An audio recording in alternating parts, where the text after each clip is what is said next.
Your home inspector isn't psychic, isn't Superman, and they're definitely not ripping out any walls. So let's talk about what they are responsible for and what's officially above their pay grade. Today we have Hans Coleman with us from 5281, A Step Above Inspections. Thanks for being here, Hans. Always my pleasure. So we've recorded several videos, and there are still questions, I feel like, about, and I'm still getting them, from past clients about, well, wasn't the inspector supposed to find this, And so I want to do an episode on what is it specifically that you're supposed to find, and what kinds of things might a buyer find after they've moved in, and whether or not now you're liable or responsible somehow for those things, because I think it's a very case by case basis. Absolutely, yeah. I mean, um, and things change. How long do you go from inspection to actual move-in? Was the house occupied? When they moved out, did they leave a whole bunch of holes in the wall? Things like that. Is like, as a home inspector, I'm not going to catch that because there's a big bed in the middle of the floor, or there's an area rug there, and why is my wood discolored from sun versus being shaded from the rug? Well, and I think you bring up a really great point that's kind of a foundational for this whole home inspection business, which is you're inspecting everything that you can see. And when you walk into a home that has enough stuff in it that it's covering things up, whether it's covering up windowsills or electrical outlets, you're not responsible for that stuff because you couldn't see it. Right. So yeah, so the first question is, what exactly is a home inspector responsible for? You kind of said it right there, is that we're responsible for anything that we can actually visually see. Um, if I walk in, the living room is the subfloor is completely removed, and if I don't report that, yeah, I should be liable for that. There's a big hole in the floor. Someone's going to get hurt. Yes, absolutely. But if it's behind a wall that's, the foundation has a crack in it that's hidden, but the basement is completely finished, I can't see those either. So yes, I would like to. Yes, I would love to remove walls, but people kind of don't like that when we do that. So we try very hard not to do that kind of stuff. But man, that would be awesome if we could. Well, I mean, even though you can't remove walls, maybe someday you'll get some x-ray vision. If if they made an X-ray vision camera, every pervert would have one, including myself. So maybe let's keep that an unexistent technology. Well, now we were talking about standards of practice. So talk more about what does that mean in the home inspector world? What are your, and this is maybe a NACHI thing, the National Association of of Certified Home Inspectors. What are the standards of practice? So, standards of practice is essentially a guideline on when we look at your electrical systems. What can we do versus what can't we do? When we look on your roof, what can we do? What can't we do? Kind of a deal. And the standards of practice is, maybe it's 100 for the roof. Let's just take the roof in as example. If it's a 120-degree day, we're actually not supposed to walk on the roof because our feet can actually leave foot marks in the roof itself because the roof is kind of melted and it's a little tar on there. So if you put a lot of weight on those things and you scooch around and scooch around, that you could actually leave footprints in the roof. So we're not supposed to get onto the roof when it's 120 degrees outside. I know that you use a drone to look at roofs. Not all the time. What do you mean? Just part of the time? If I see something with the drone that's concerning to me and I want to really see it and I really want to, I'm very hands-on and I want to go up there and I want to see what the issue is. Oh, I see. But only if it's like, something's going on. The squirrel's out there going, I don't know. Well, but what I was going to say is that whether you're on the roof or off, however you're inspecting the roof, that if you find a problem and then you note the problem in the report, that's it. Like you're done. Like there is no further liability for you. Like the only thing, and whether or not the buyer reads the whole report, that's a whole nother question, right? But if you have seen something and you've said something, as we've all been trained to do, Yes. you see something, say something. So as long as you say something in your report, then your liability just really ends there. The second that I say you need a professional consultation, Mhm. even if I don't report on that specific problem that he might find when he comes out, the fact that I told you guys you need a professional consultation, now I have literally washed my hands of that entire situation.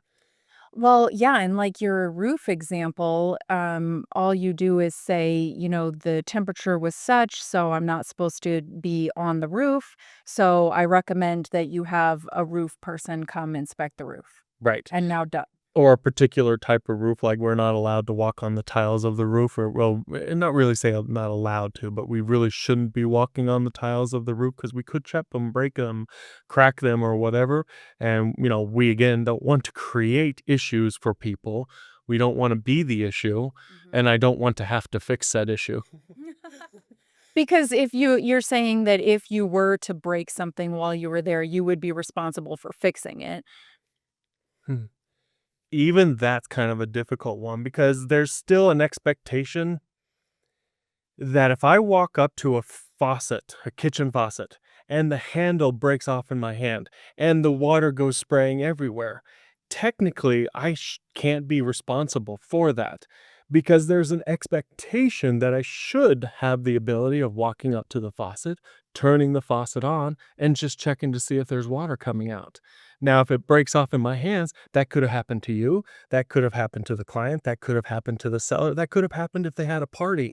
What are they gonna do if the handle breaks off, with a kid, that was just trying to wash his hands? And so at that point, it really falls back on the seller or the homeowner. Correct. Yeah. Okay. Yeah.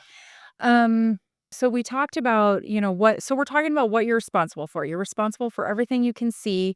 You're responsible for following the standards of practice that are set by NACHI, whatever we call it. Identifying safety concerns, putting everything in the report with pictures. So I think we covered it, right? Yeah.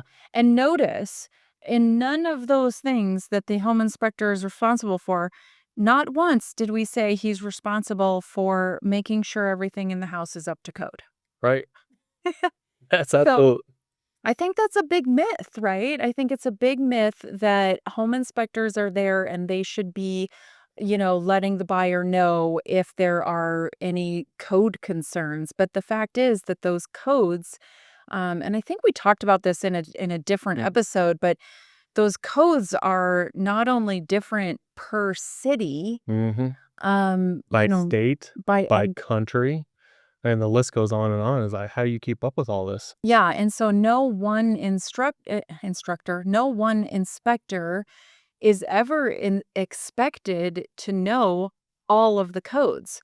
The only person who's expected to know all the codes, I think, tell me if you think this is right, is the code enforcer and the GCs who are getting licensed in a particular area. That's what their licensing is for, Right. is to prove that they have knowledge of that city's codes. Yep, that municipality that they are working in, they should know what the municipality is looking for and what you should and shouldn't be doing. Yeah. All right. So we talked about what home inspectors are responsible for. So let's talk about what they're not responsible for, which, will be a whole laundry list of things, maybe, to the buyer's chagrin, right? Yeah, no, I get it. The inspector would be such an easy scapegoat for so much of this stuff. Actually, maybe now is a good time to talk about. We were talking about how inspectors are not licensed in Colorado. Um, and that's different other places, but can you talk some more about how that impacts, what you are responsible or liable for?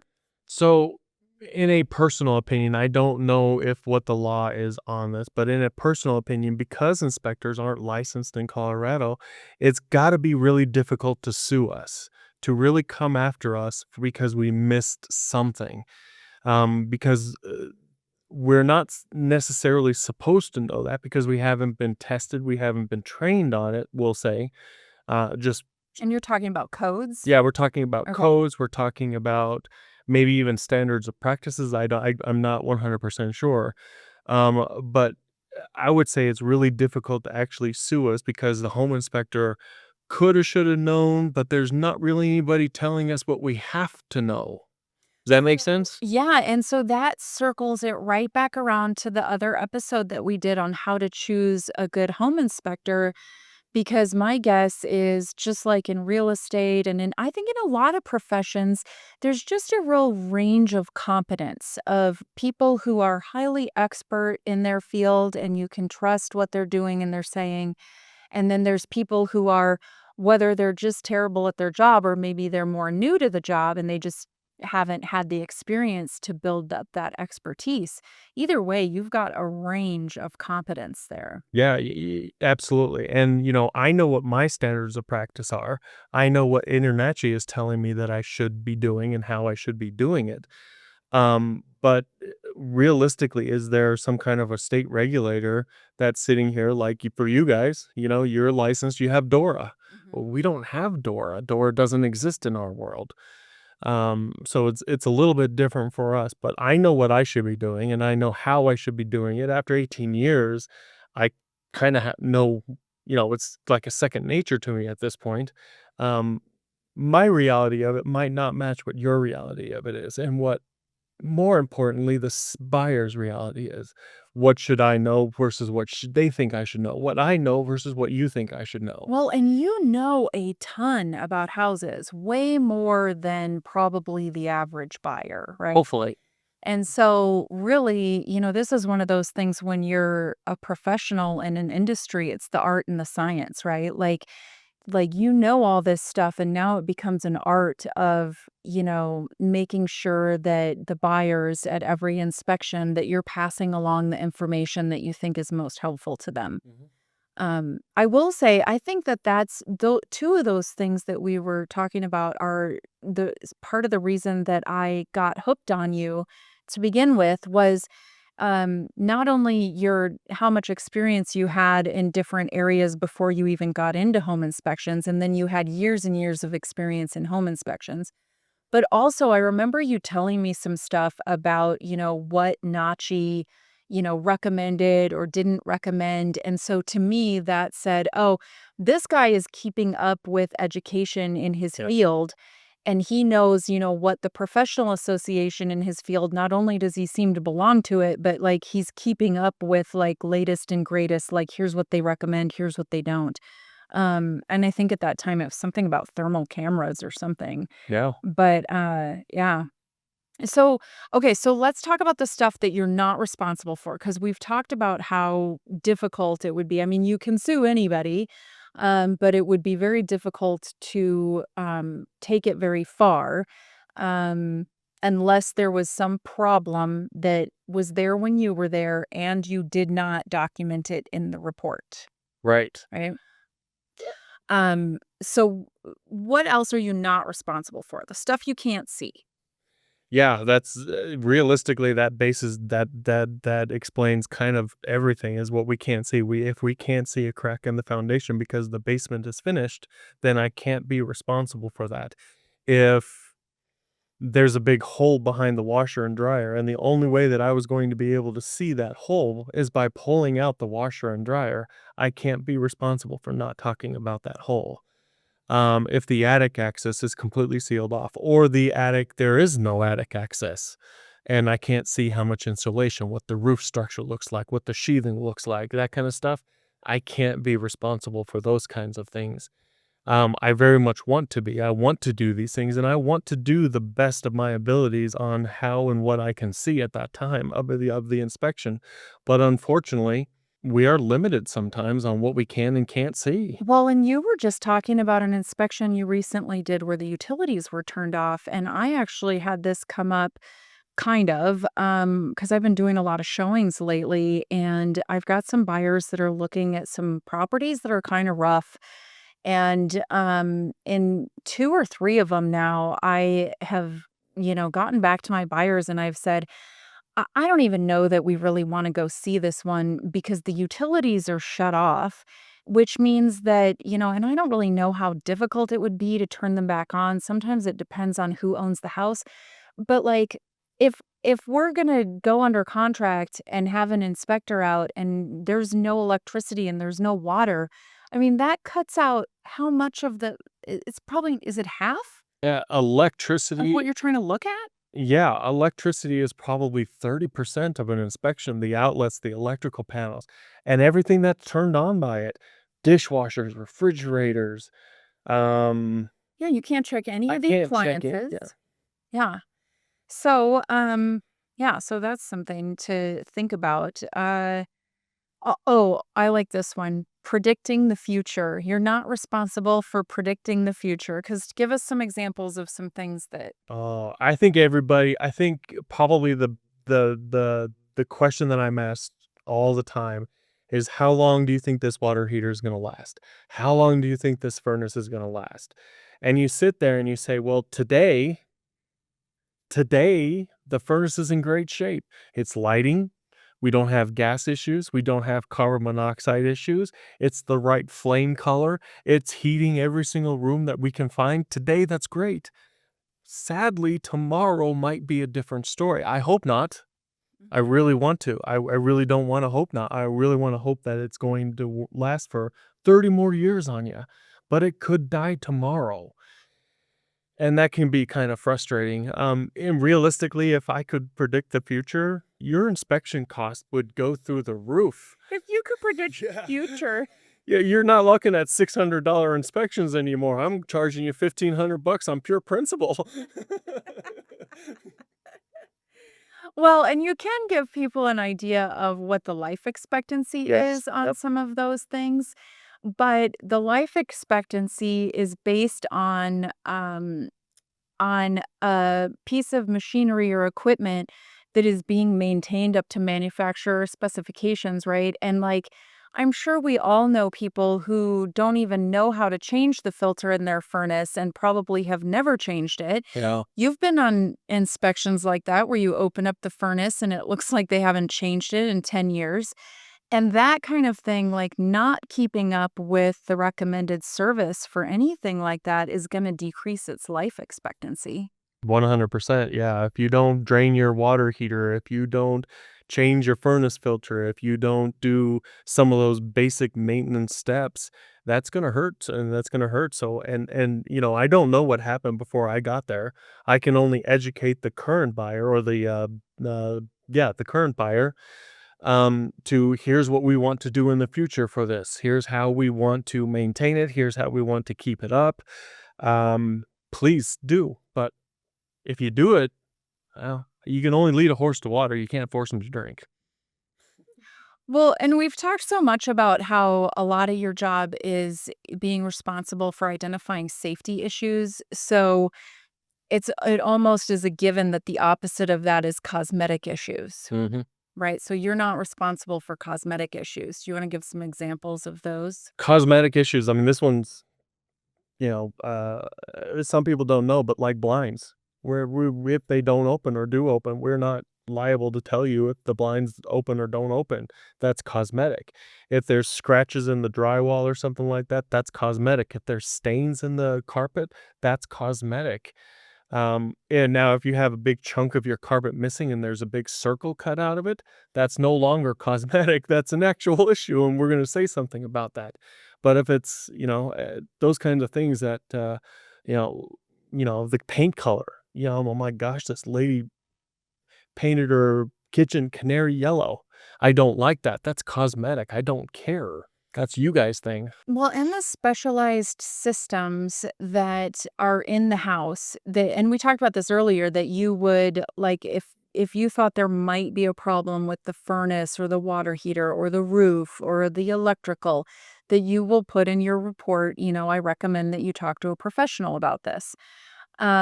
But there's also these things like testing for radon or doing a sewer scope or testing for mold.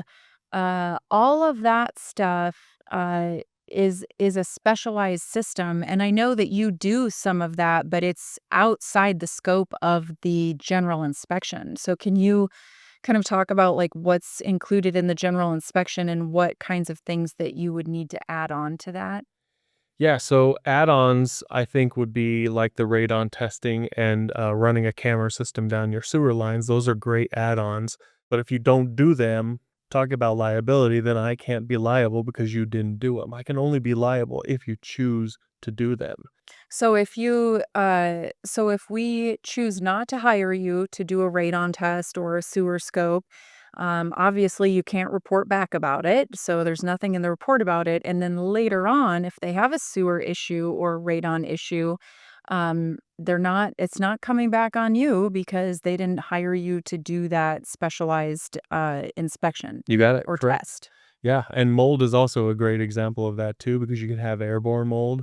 These I unfortunately don't do mold samples and take them to labs, but people do air samples or swabs of mold, and they take them to labs and get it analyzed on what type of mold it is. So those are great add-ons um, So that's outside of your normal standards of practice. the general inspection. Correct. Yeah. Well, and you don't do mold testing, but we were having this conversation about mold that, um, it's a problem, right? Like it can be a big safety issue. It can be a health problem from Mhm. people. Um, but when it comes to mold, I think inspectors have zero liability for that. Like, and unless you've been hired to do the test, right? Correct, yeah. Yeah. You're exactly right, yeah, if we're not hired to do that, something that is outside of our standards of practice, then, yeah, we are not required to report on it. Obviously, for me, if I see a big patch of mold, I'm gonna say, "Hey, I think it'd be a really good idea for you guys to call somebody in and get this tested for mold." But if I don't say anything about it, technically, I can't be held liable for it either. Yeah, It's that's so so weird. it is weird, and it's interesting because I'm sure that there's many buyers who are frustrated about the fact that, in Colorado, there's not a lot that inspectors can really be held liable for is kind of what I'm getting out of this. Yeah, and you're absolutely right. You can, like you said earlier, you can sue anybody for anything. You really honestly can. But how far it will go when it's outside of our standards of practice? Uh, Probably not far. Well, and partly because of the inspection agreement, right? Yeah. Because there's a lot of like, I can't access any of my buyer's inspection reports until, number 1, they paid for it, and number 2, they've signed the inspection agreement. And that thing, I think, has a lot of fine print in there that, like most fine print, nobody's reading it. Um Except all. Yeah. Yeah. What is in can you think of anything that's in your fine print of your inspection agreement that's, like, of note? Yeah, actually, I believe it's section 13 on my inspection agreement that specifically talks about sewer scopes. So we are going to do a video sewer scope of your sewer line, but it is only to be used for visual representation. You should be contacting a plumber to review that video and to tell you what's wrong with the sewer line. And you're right, people don't read that part, but technically, I've completed my part, which is giving you Giving you the the video. video so someone, a plumber, can look at it and be just like, "Oh, there's a problem here, there's a problem there." I'm still going to tell you if there's a collapse, an offset, or roots, I'm still going to tell you the "yeah, duh" things. So what I call "yeah, duh" things. I can see them in the video, "yeah, duh," they're there. But it's up to him to be like, okay, well, this junction's not quite this junction, and this should be doing this kind of a deal. And realistically, my liability ends. I gave you the what I was required to give you, which is the video. That's all I'm required to give you. Okay. Um, let's talk about repairs and quotes because my guess is you probably get asked quite a bit by buyers at inspections like, "Can you fix this? How much do you think it would cost to fix this?" Yeah, 2 weeks ago. Yeah, I was doing a townhome inspection, and they were like, "Can you come out and fix this electrical outlet? Can you do this?" I was like, "You guys, technically, I can do all this stuff, but per my standards of practice, I'm not allowed back into your house for 6 months after I do the inspection Because I guess for a while there was home inspectors that were like, "Okay, your inspection is $600, but I'm gonna fix this electrical outlet, I'm gonna do this for you, I'm gonna do this for you. Now your inspection is $825." And they were just springing that on people, so it became against our standards of practice that we can't do that anymore. So now there's a time that I can't step foot back into their property So and fix things for people. so if somebody wanted to hire you for some handyman work or something, they could, but they have to wait for 6 months from the time you did the Yeah. inspection. Um, and it's kind of the same thing with the quoting. I mean, you're not doing the work, like, you don't really know what a contractor is gonna charge for anything, so it's really tough for you to say, "Well, this is a lot of money or a little money," and Yeah, that's no joke. I mean, I know you guys want to know how much, if they have a Federal Pacific electrical panel, how much they're going to charge, how much is how if you guys have a Federal Pacific electrical panel, how much is an electrician going to charge to come out and fix the electrical panel? Or not fix it, let's change it out. Are those the ones that start on fire? Correct. Okay. Yeah, those are the ones with the big safety issues way back in the 80s thing. Way back in the 80s. I'm getting old. Anyway, um, those are the ones with the safety issues. So we can sit there and be just like, well, realistically, this should be $3,200, but I don't know what your circumstances is. Maybe the wires are hard to get to. Maybe the whole thing is hard to get to. And you get quoted $5,800. Well, you guys only asked for the sellers for $3,200. Now you're getting a quote for $2,000 more. Well, Who's liable? and that kinda thing, well, if you give them a Yeah, quote, that's why we don't give a see, quote. so that's why you don't get quotes. Correct.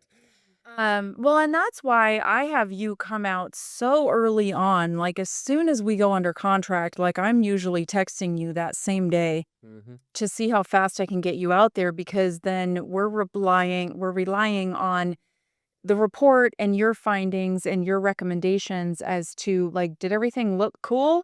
Or did you find this, this, and that we should have a roofer, a plumber, an electrician, HVAC guy come out?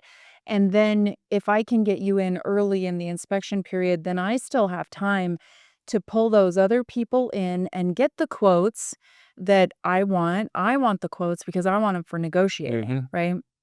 Um, and so that's like a secondary step. It's not part of the inspection. The inspection is really just to call out the, big safety hazards and to let me know, do we need to call out other Yep. specialists?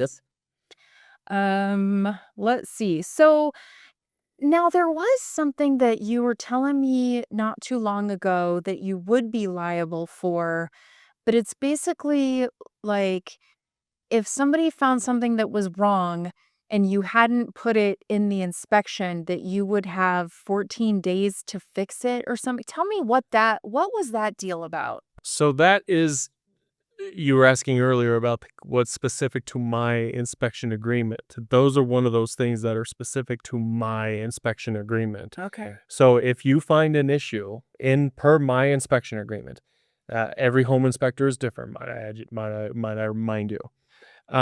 Per my inspection agreement, if you find an issue with your home, you are required to call me within 14 days of you discovering the issue. You're not allowed to fix the issue or modify it or change it in any way, shape, or form. You need to call me and I need to come out and actually look at it and verify that it is something I should have caught. Maybe it is something I should have caught. Now I take the responsibility for it and then we get a hold of the insurance company at that point. But if you wait 3 months to call me and you've had 3 contractors come out to fix the issue. Maybe it's an electrical issue. They had to dig out the foundation. Now they have to repair the drywall. Then they had to fix the electrical issue. You had 3 different contractors come out and fix the issue. How can I verify that that was my miss? Mhm. How do I know that it's something that I messed up? How do I know it's something I screwed up? Maybe you really just wanted to modify something. Well, yeah, I mean, there's no way to tell once somebody comes in and starts making repairs or changes, there's no way for you to tell, Yeah. if So if you want me and my insurance company to help you with my issue and my fault, follow the guidelines of that inspection agreement. If you don't and you just want to do something, then yeah. do it. So it sounds like we're we're recommending that people not only read through their whole inspection report, but it's also not a bad idea to read through the inspection agreement. And just an FYI, the inspection agreement is in the inspection report. They're all the same thing. Oh, it's right Read the there. whole thing, So, yeah. okay. If you read the I got report, you're reading the inspection agreement. I got you. It's at the back, all that. Yeah, and don't forget, at every single section, structural, exterior, interior, electrical, plumbing, HVAC, whatever it is, all of those sections have their own individual headers and Mhm. footers on what we're doing and what we're not doing. It's all in the inspection report.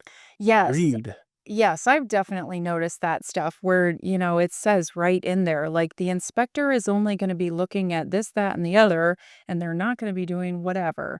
Um, And that's not a 5281 specific thing. That's every inspector. Every inspector has those headers and footers. Every inspector has an inspection agreement. Every one of us do.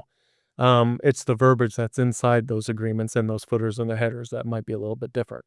I think that where the general consumer is getting tripped up is in this whole thing of not reading.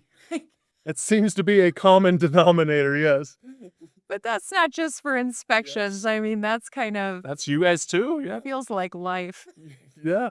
Who read the last user agreement on your Android phone? I gotta tell Nobody did. you, after South Park came out with that episode Yes. about the Apple agreement for the whatever. I remember, yeah, yeah. And how they can spy on you and do a whole bunch of things. Oh my gosh. Yeah, and I still can't bring myself to read through all of that stuff. I also am a consumer who will most oftentimes just hit accept on those things. So, Um, y- so offbeat here a little bit. Do you know that if you have Disney Plus, you cannot sue Disney World if you go and get hurt at their amusement parks? It's in their agreement that if you have I'm not joking, the TV app Disney Plus or whatever it is, that if you go to their amusement parks and you get hurt, you can't sue them because you signed a user agreement for their TV services. that said That you're not says something liable. we can't do anything. It's crazy Yeah, what we get away with nowadays. these agreements are crazy. Just offbeat, but I just thought that was kind of funny. Well, I mean, it supports this thing of like you really need to understand what you're signing. And I'm so big about that with all of our real estate contracts. They were all written by lawyers and approved by the Colorado Real Estate Commission. We get a whole bunch of training on them, and I think it's important for people to understand what they're signing because they're agreeing to a legally binding contract. Um, and so with the user agreements or the inspection agreement, I mean, I think if you're not gonna read it over, I mean, maybe it's at least worth asking the person, like, There you go. what's in your like I just did, what's in your inspection agreement that's of note because you know what's in there, Absolutely, yeah, that's a much better way of doing it. You're not wrong. and you still don't have to read. There you go. Problem solved. No education needed. All right. Well, I feel like we did a really good job of talking about and trying to clear up these myths and misunderstandings around what a home inspector is liable for and what they're not liable for. Absolutely. Um, and maybe even responsible for, or not responsible for, because in my mind, those are definitely two different things. So very true. So thanks so much for being here and going through all that information. For the viewers who are watching, if you're thinking of selling and you want to do a pre-listing inspection, or if you're buying and you're looking for a really great home inspector, we highly recommend Hans Coleman with 5281, a step above inspections. So thanks, Hans. My pleasure. If you like this content and want to support the channel, don't forget to hit the like, subscribe, and alert bells before you go.